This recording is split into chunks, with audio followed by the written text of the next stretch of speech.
The year is 1933. Robert Howard Jackson is 41 years old.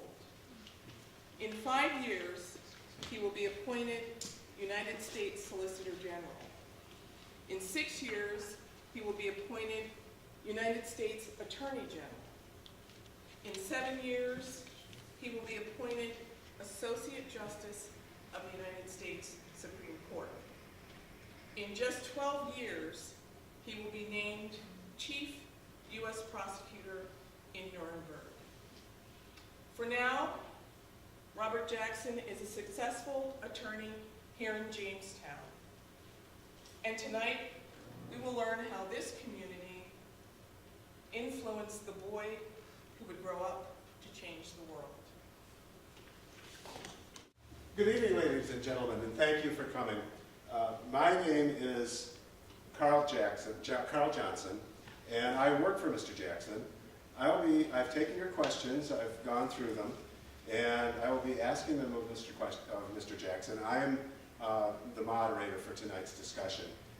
He is between appointments right now, and I know he's on his way.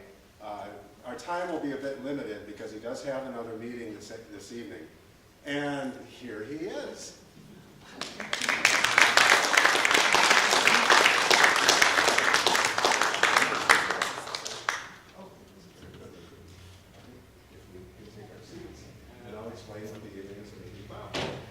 Good evening. Carol promised me you'd be a friendly audience. So, Mr. Jackson, what I've done is we've taken questions from these folks. Since you're such a prominent member of the community, people are very curious about your life and your family and your participation in this area.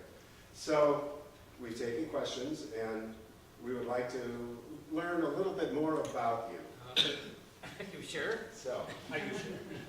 if you're ready, we'll get started. Hey, I'm as ready as I'll ever be. Several of these questions had common themes. Oh, okay. So I'm going to pick some examples of questions that people have asked. We all know that you were a farm boy in both Pennsylvania and New York. So what led you to the law? You served a variety of clients and have an excellent reputation. What was your training? Training. Not my education, my training. Okay, well, training. Well, I'd have to think about that for just a second. When you have training, you're expected to do something with it. And let me break up that training into a couple fields. I was a boy in Pennsylvania, and my training there was on a farm, and I was part of a farm family, and you were trained well. You were an important person on that farm. You had things to do, you had responsibilities, and so my first training was to be a member of that family, to meet my responsibilities, to pay attention, and to learn what needed to be done. A second area of training was training. That I'm having a hard time with that word. I'm going to jump to education for a minute. My education was mostly in Frewsburg, New York, and all right, I'll go back to training. I was trained to be a student, and there's a certain amount of training that goes with that. The first being listening, reading, paying attention, growing with the rest of the class, growing to be part of a community there. So I said I will go back to the training. So my second avenue of training was to be a student, and that training did me well. I graduated from Frewsburg High School, and then, as some of you may know, I had a year of extra training, extra classes, things that didn't get offered in Frewsburg, in Jamestown, and that was a wonderful year. I had wonderful teachers in Frewsburg, but the teachers in Jamestown offered me classes that I couldn't get in Frewsburg. I was in a graduation class of 3. So there weren't many courses offered in Frewsburg, but that year in Jamestown was quite a year of solid training, to use that word again. Solid training where I had teachers who gave me the benefit of their vast knowledge, who gave me time, who gave me one-on-one information, ideas, they enculturated me.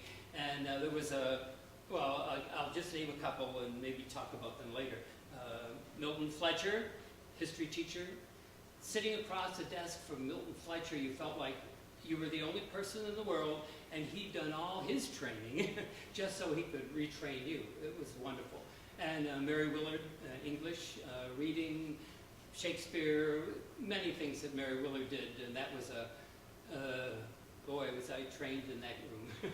Where I was trained to stand up in front of a group and to speak and to not be afraid, as I'm not afraid today.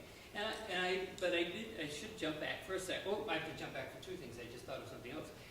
At age 15, I went to Chautauqua Institution up the lake, and I saw William Jennings Bryan. Now that was, it was 2 hours, but that 2-hour indoctrination of William Jennings Bryan, that man, that orator, that huge, well, probably wasn't, but that huge man standing on the stage giving forth was a little piece of training that lasted me a long time. And I did debate in Frewsburg, and then I was in the Lyceum at Jamestown, which was a debate situation too. And found that I really enjoyed that. I enjoyed that information, and I enjoyed putting it together so that when you got to the end, people understood what was going on, what was said. And I think it was William Jennings Bryan that spoke to us all. Everybody in the room understood every word he said, whether you were 73 or 15, as I was. Oh, okay, so back to Jamestown High School. My training there was in the classroom, of course, and I finished there after 1 year, and my mother's uncle, God bless him, Frank Mott, offered me an opportunity in his law practice to read law, be an intern, helper, assistant, whatever you want to call it. But he gave me opportunities in that room that was a training I couldn't get anywhere else. And after that, he encouraged me to go on to law school. I had no money. My father was not impressed with me being a lawyer. He wanted me to be a doctor. He didn't trust lawyers. He didn't particularly like Frank. He thought Frank was a spendthrift. So he didn't help me to go to college, but he didn't stop me either. So I went for 1 year to law school in Albany. Wonderful experience, classrooms in the morning, and then in the afternoon I could go across the street into the courthouses and see law in action, see the lawyers, see the judges, the defendants, the prosecutors, and there I was hooked. I was hooked with William Jennings Bryan, but I was really hooked after that year in Albany. I came home, didn't graduate. I just got a certificate of attendance because I wasn't 21 and I couldn't take the bar exam. So I worked 2 more years in Frank's office, and again, had wonderful training during those 2 years, just like the 2 years before that I was with Frank. And it was that training that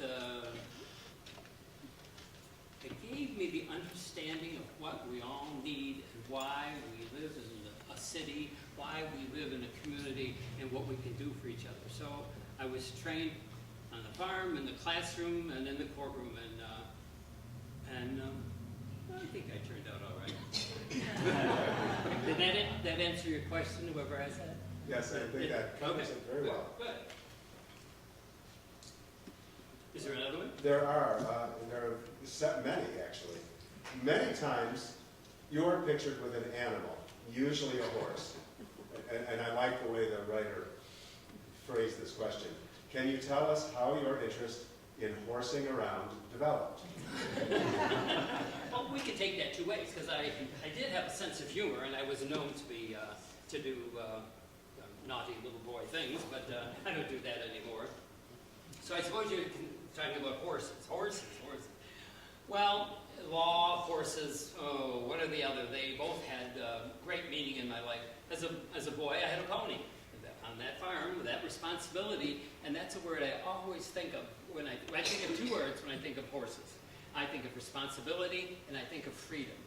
Don't seem to go together, you say? Well, responsibility, you have a responsibility for that horse. That horse is a living thing, and when I was a kid, that horse was our transportation. That horse helped us to make money on that farm. That horse was something to be traded. There was an investment in that horse, and you didn't handle that lightly. So as a boy, with my pony and the animals on our farm, I think I grew a lot with that responsibility. And the freedom is being on that horse, going out through the woods or wherever you wanted to go to enjoy nature, to be with your friends. On 2 different occasions, as I've been in Jamestown, I belonged to the Moonbrook Saddle Club.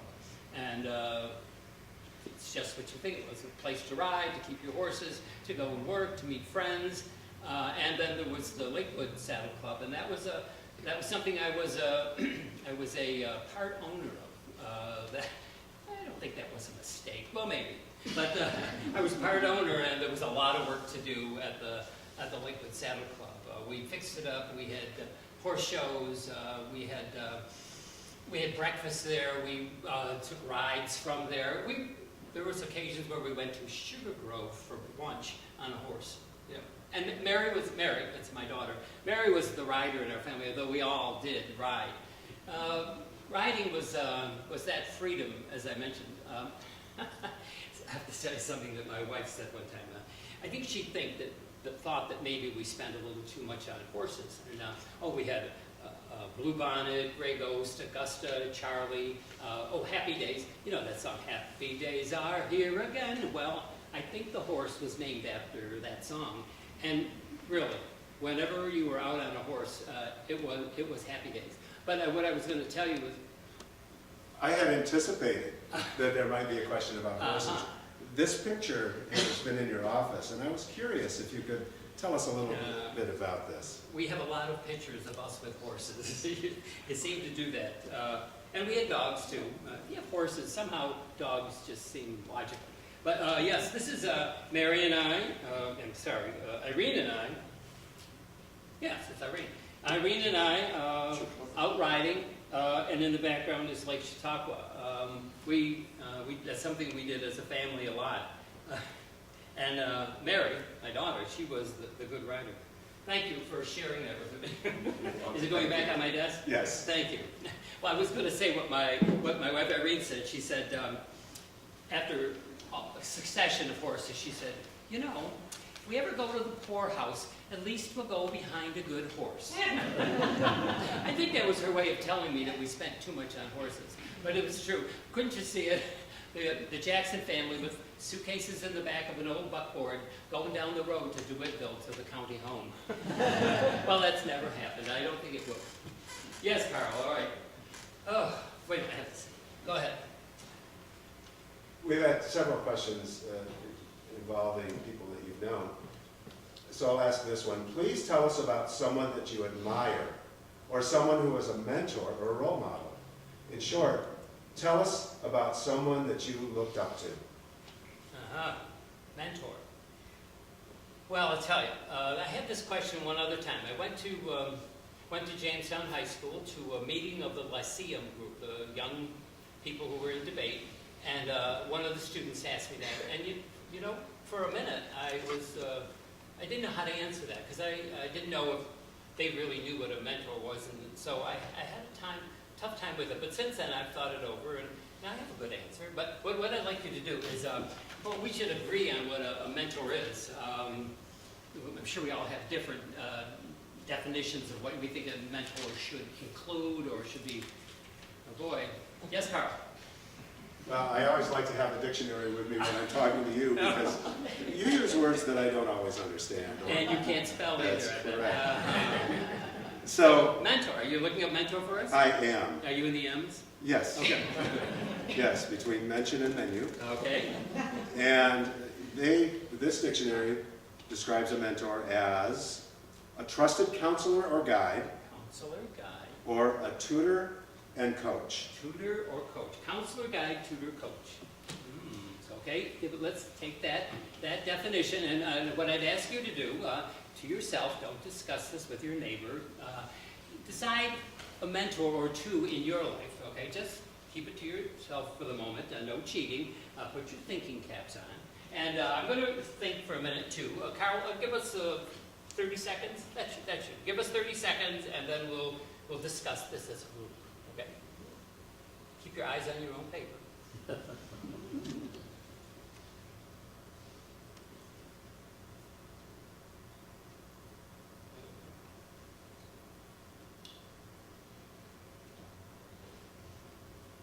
Okay, is that 30 seconds? That's or just about there? 30 seconds. One more, yes.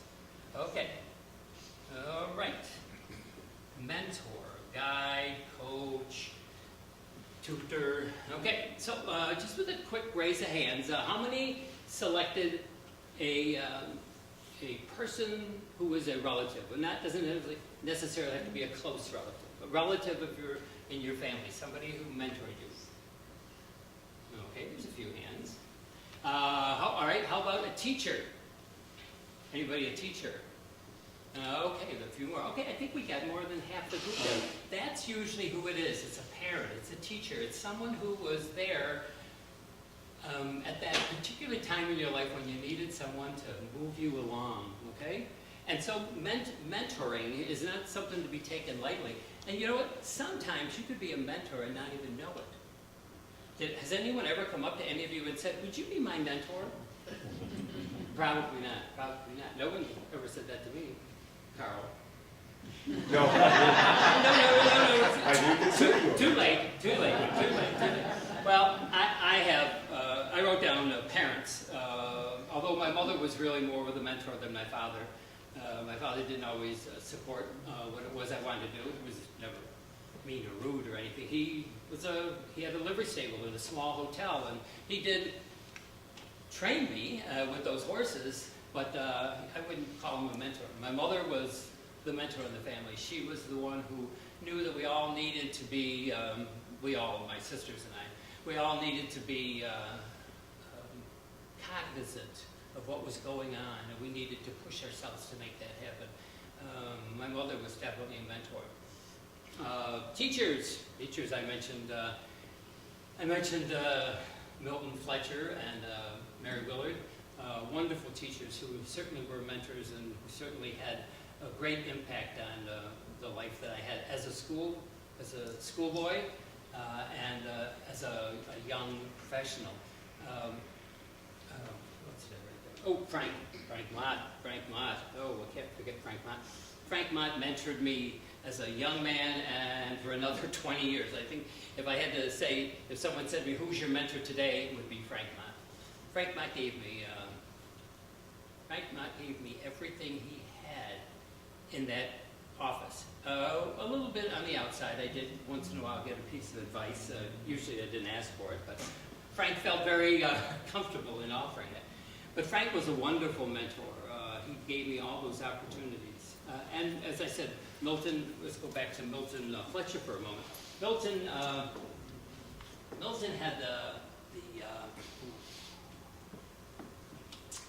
had the ability, the great ability, I have to give him that. He had the great ability to be in sync with what you were thinking. He was kind of even ahead of you. And even on occasions he'd say, well, I know you're thinking about this or that. I'd say, oh yes, I am. Well, how did you know that?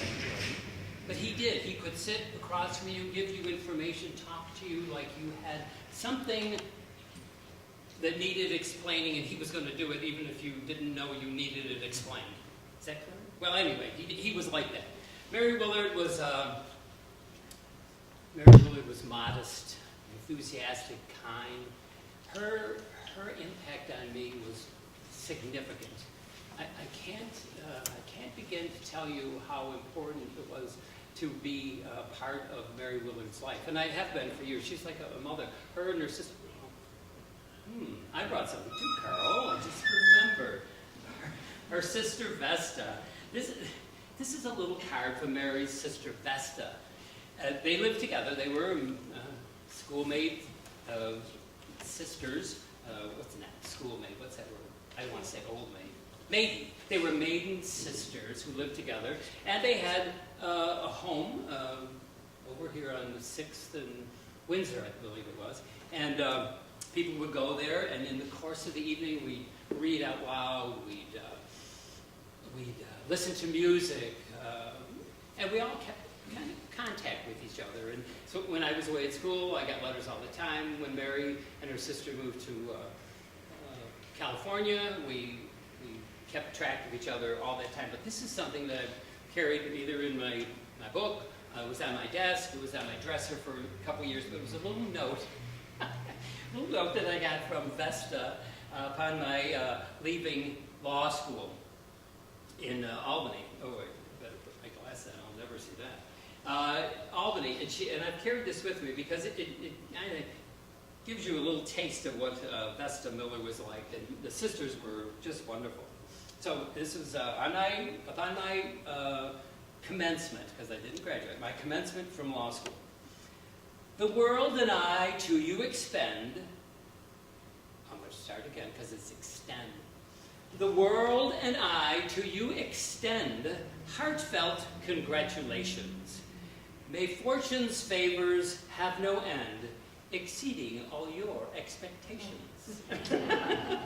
And she signed it VW, which she always did, and then she writes at the bottom, because she can't resist, she says, do try to be good.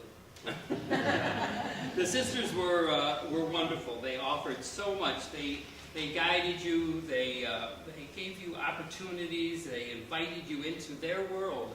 And I was a student. I was 17 years old, and I was invited into that world with adults, because Mary understood that I was, well, she called me Little Bobby, which I really didn't mind, but she knew that Little Bobby, she would say, Little Bobby, you'll always find your way. And I think I always found my way because of Mary Willard. She said, she gave good advice. When she left teaching and moved to California, there was a convocation, and she gave this advice to everybody. It was something that I've always remembered, and I've written it in different places. You've probably seen this. It's avoid mistaking tinsel for solid gold. Just think about that for a minute. She was telling you, don't mistake tinsel, this little blow-away thing. It's shiny. Don't mistake that for solid gold. Something solid, maybe not as shiny, but it has some worth, and it'll be around. Don't mistake that gold tinsel. Every year when I decorate my Christmas tree, I think of Mary Willard. Well, Bob, I must say I'm a bit surprised that you didn't mention Franklin Roosevelt. Oh, Franklin. Well, who's he? Oh no, Franklin Roosevelt. Franklin Roosevelt, I don't know that I consider him a mentor. Franklin and I got along famously. We helped each other. I first met him when I was in Albany. Well, that's where I met my wife, too. I didn't mention that, did I? When I was at law school, ice skating, I met my wife, my future wife. And I met Franklin there, too, introduced by Frank Mott. And over the years, he's been very helpful when he had different positions in New York State. I helped him with his campaign for governor, and I helped him with his campaign for the presidency. And, you know, we got along well, but I coach, guide, I don't think Franklin fits in there. Okay. But thanks for bringing him up. He's a wonderful man.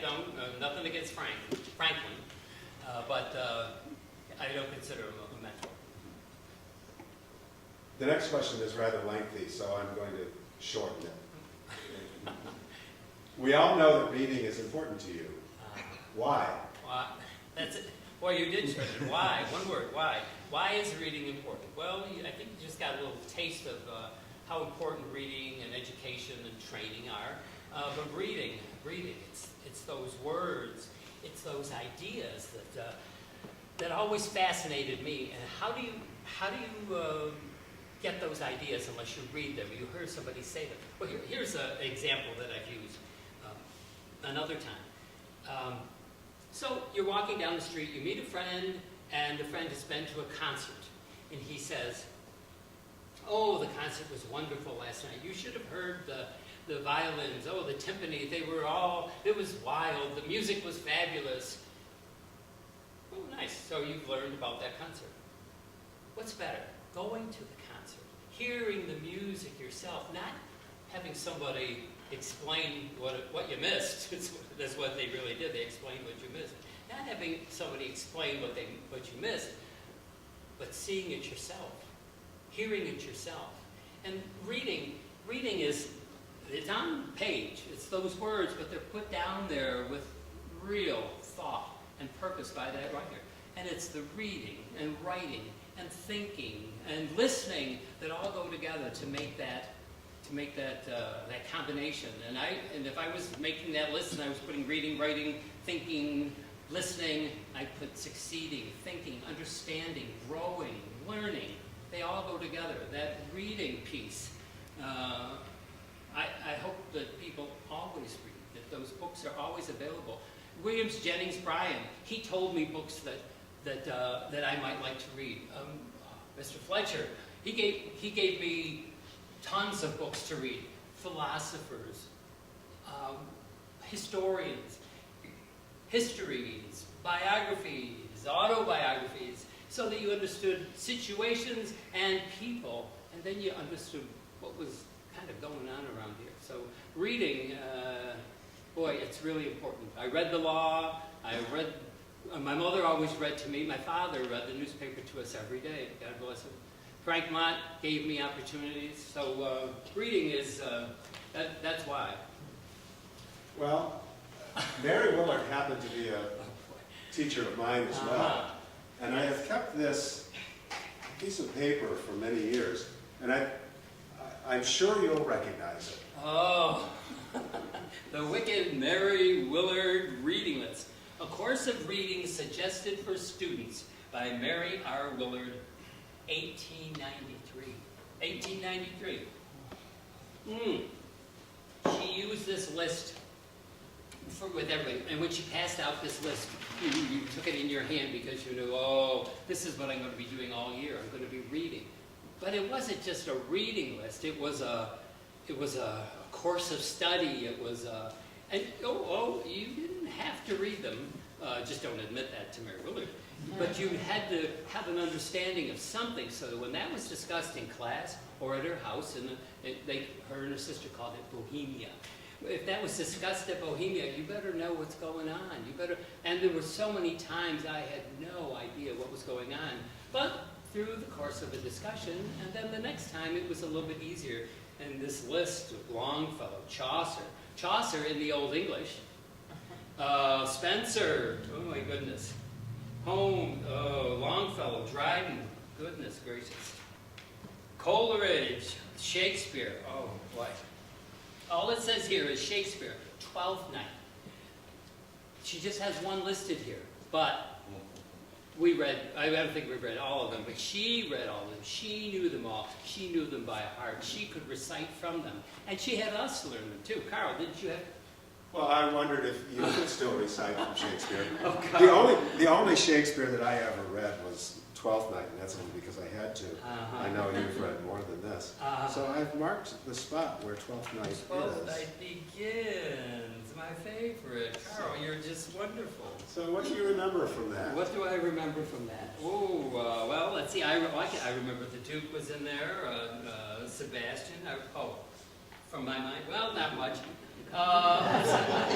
Let's see if I have anything marked. Oh, nothing marked. But I'll just give you the first line here, and you may know some of you may be familiar with this. It's often quoted. If music be the food of love, play on. Is that familiar to anybody? Well, that's from, I can read that one. There is a check mark here, which I don't know what that means, but let's see. I can do this one. If music be the food of love, play on. Give me excess of it, that the appetite may sicken and so die. That strain again, oh, it came o'er my ear like the sweet sound that breathes across a bank of violets, stealing and giving odor. Enough, no more. 'Tis not so sweet now as it was before. Shakespeare. Thank you, Carl. That did bring back memories that are a little frightening. But as I was looking through that list, Carl, I have one here for you. Oh, no. I'll give you the line, you give me, put your cards down. I'll give you the first line, and then you give me the next line. If you know, you can join in it. Okay. Water, water everywhere. And not a drop to drink. Ah, water, water everywhere. And all the boards did shrink. Very good. I don't know which came first or whatever, but he did. You were in there. Did we do that right? Or was it turned around? We did right? So-so. I'll take so-so. Thank you. So-so's a good. Carol, take that away. Oh, so that experience of reading and maybe not understanding the Duke in Twelfth Night, or maybe wondering, what does that albatross have to do with anything? That albatross that was around that mariner's neck that drove him crazy. But it was reading, it was communing, it was ideas, it was words, it was thoughts. And that's what buoys me each day as I go through the courtroom, and I have to have words, I have to understand what's going on. And I wouldn't have that if I didn't have that training with Mary Willard. Thank whoever asked that one, thank you. Can you give us an insight into what propels you ahead in your work with your family in this community? I think the questioner is looking for a philosophy or a code of ethics. I think we can use the word beliefs. What beliefs propel you ahead in this community? Boy. What do I believe in? Is that where we're going? I think so. Okay, what do I believe in? Well, let me break it into two parts. Okay, so we'll have the law over here. What do I believe as part of the law? Well, I believe primarily this umbrella is that the law is the guardian of our liberties. Ooh, the law guards our liberties. Without the law, we have no liberties. We have no life. We have no rights. We have no way to hold us all together. The law is the guardian of our liberties. That's the umbrella. And under that is the belief in a fair trial, the belief in everybody has their day, the belief that we all are part of a community and we need to support each other, protect each other, defend each other, be there. It's so important.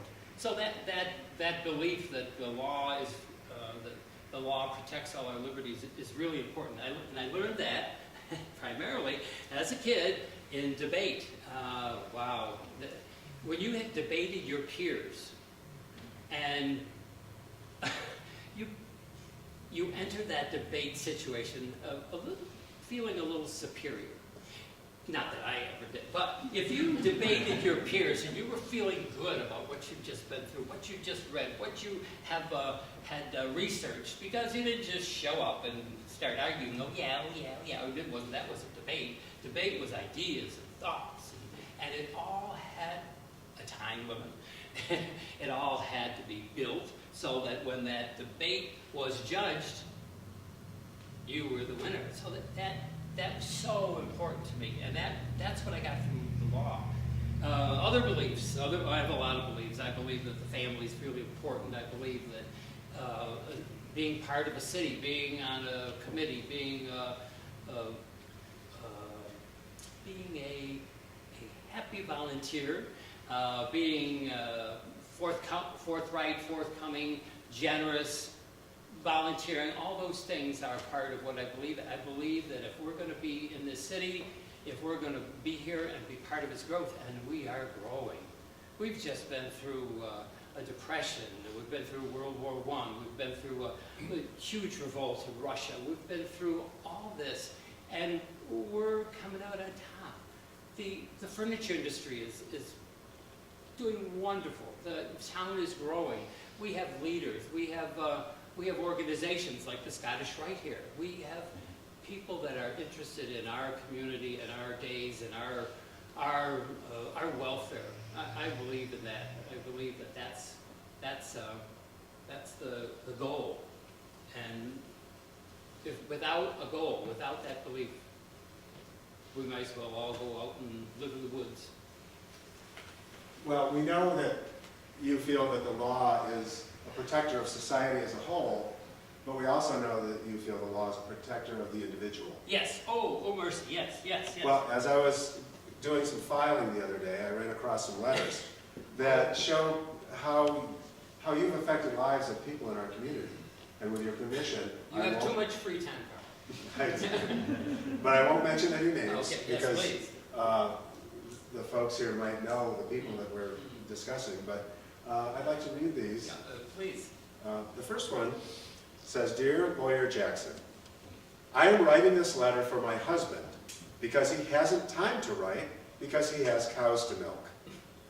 We want to thank you for the energy you put into our case about the property lines concerning our farm out here in Bustye. We feel that you gave us your complete attention, and what's best, you listened to us and then spoke our mind in words we could not discover for ourselves. Thank you, Mr. Jackson, and bless you and your precious family, sincerely." I remember that, and that's a perfect example of what I was just talking about.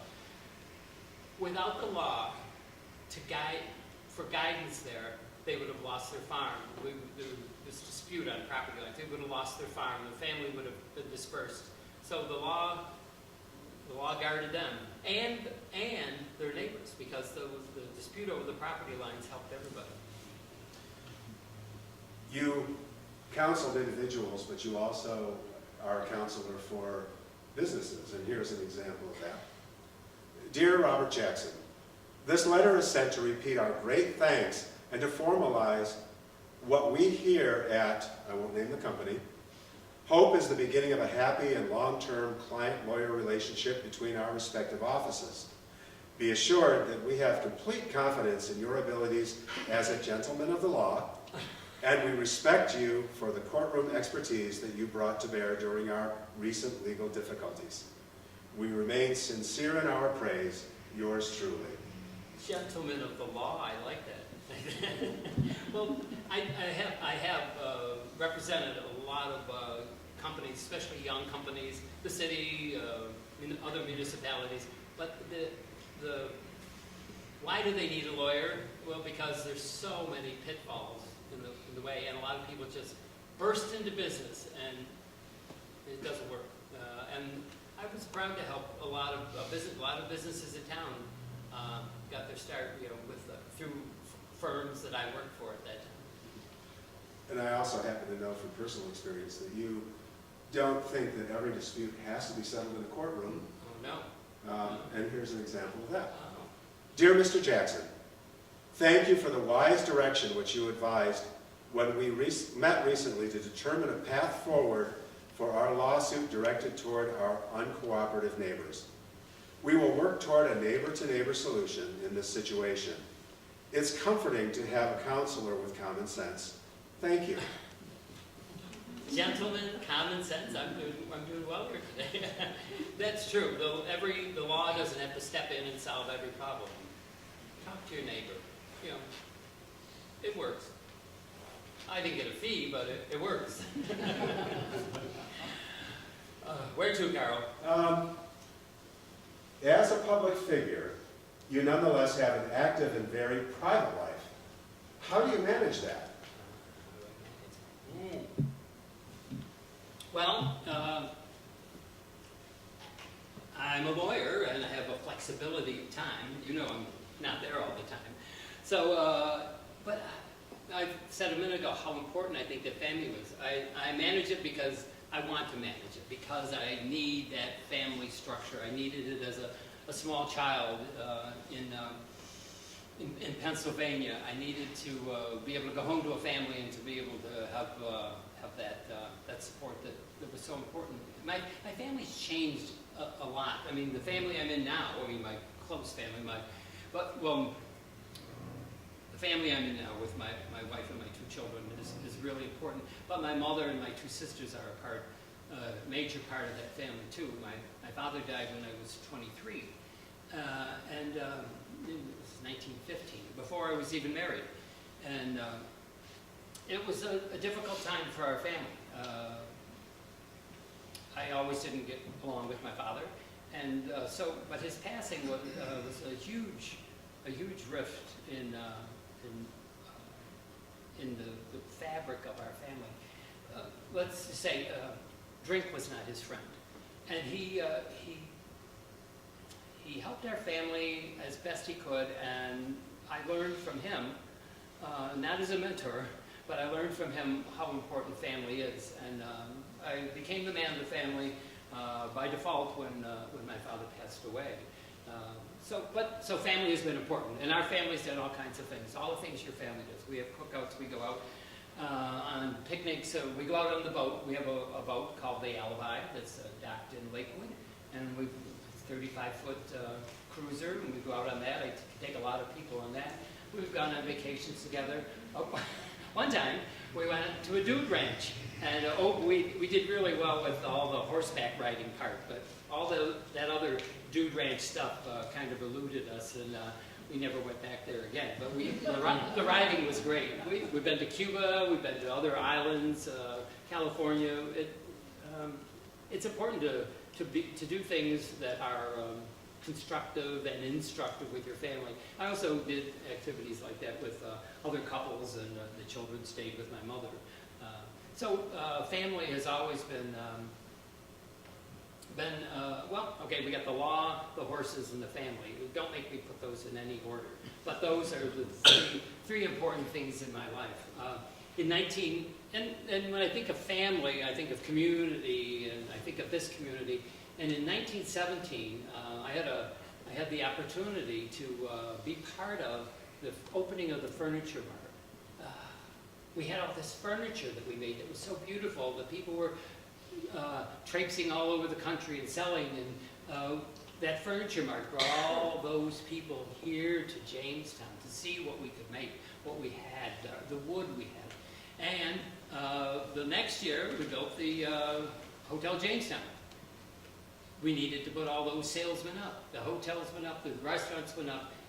It's what family does, and community is family. Well, as you were involved with the Furniture Mart building, I noticed you have this little piece in your office.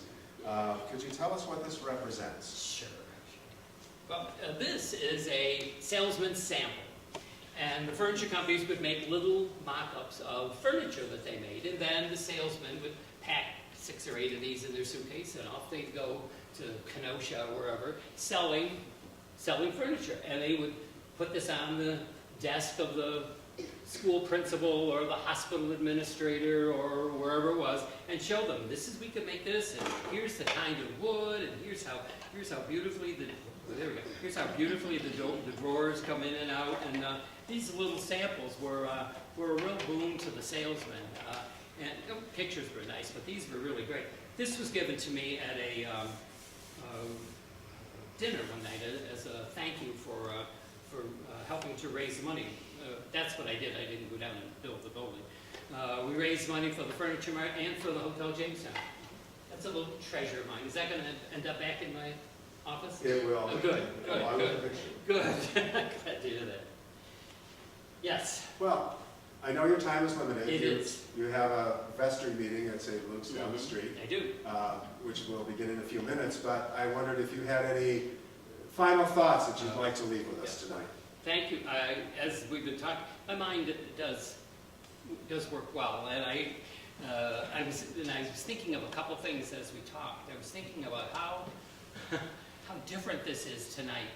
I'm answering questions. I'm usually the one asking the questions in the courtroom. And not only do I ask the questions, but I've prepared them. I've gone through them. I've found the right words so that question makes sense.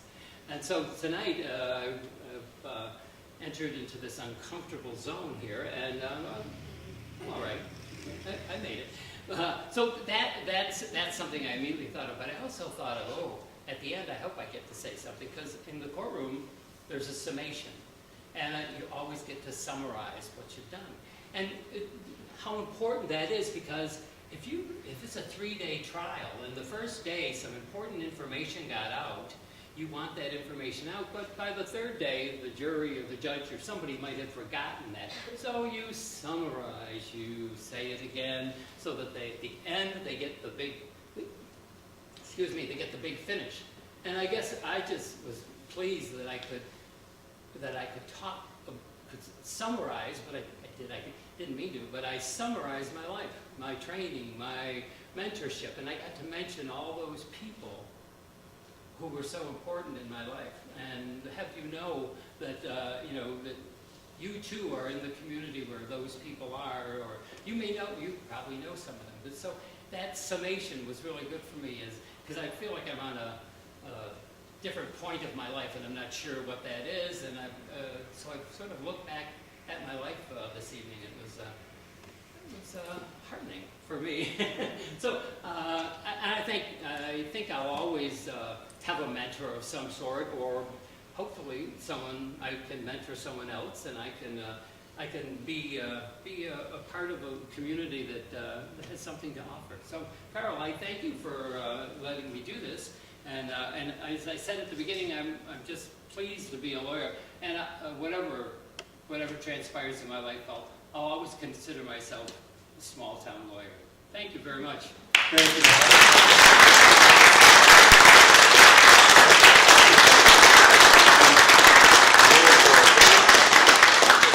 Thank you, ladies and gentlemen. We appreciate your coming tonight. And I apologize if we didn't get to all of your questions. Mr. Jackson is on his way to St. Luke's, and we hope that you all enjoy the rest of your evening. Thank you.